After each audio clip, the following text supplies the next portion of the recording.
ایک دور دراز علاقے میں ایک چھوٹی سی بستی تھی جس کا نام نور پور تھا۔ یہ بستی دن کے وقت تو عام لگتی، مگر جیسے ہی رات ہوتی ہر دروازہ بند ہو جاتا، ہر چراغ بجھ جاتا اور سناٹا چھا جاتا۔ لوگ کہتے تھے کہ اس بستی میں ایک خوفناک چڑیل رہتی ہے جو رات کے وقت نکلتی ہے اور کسی نہ کسی کو اپنے ساتھ لے جاتی ہے۔ بستی میں ایک لڑکے کا نام حمزہ تھا۔ وہ بہادر تھا مگر بہت ضدی بھی۔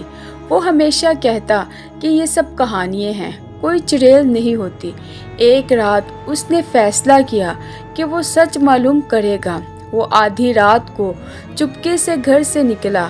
ہر طرف اندھیرا تھا، ہوا آہستہ آہستہ چل رہی تھی اور کہیں کہیں کتے بھونک رہے تھے۔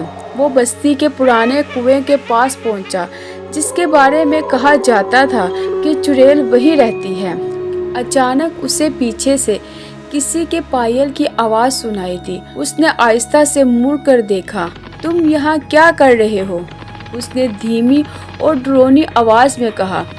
حمزہ نے ہمت کر کے کہا، میں دیکھنا چاہتا تھا کہ تم واقعی ہو یا نہیں۔ اس کے لمبے بال اس کے چہرے کو چھپا رہے تھے۔ چڑیل آہستہ آہستہ اس کے قریب آنے لگی۔ چڑیل بولی، اب دیکھ لیا؟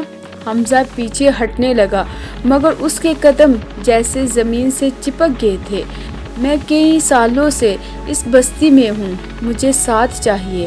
اور کنویں سے عجیب سی آواز آنے لگی۔ حمزہ نے زور سے دعا پڑھنا شروع کی۔ چڑیل غصے سے چلائی، خاموش ہو جاؤ، مگر حمزہ پڑھتا رہا۔ جیسے جیسے وہ دعا پڑھتا تھا چڑیل پیچھے ہٹنے لگی جیسے اسے تکلیف ہو رہی ہو۔ اچانک ایک زوردار چیخ کے ساتھ وہ غائب ہو گئی۔ حمزہ زمین پر گر گیا اور بے ہوش ہو گیا۔ اگلی صبح بستی والوں نے اسے کنویں کے پاس پایا۔ وہ ڈرا ہوا تھا مگر زندہ تھا۔ اس دن کے بعد حمزہ کبھی اس بات کا مذاق نہیں اڑاتا تھا، مگر کہانی یہی ختم نہیں ہوتی۔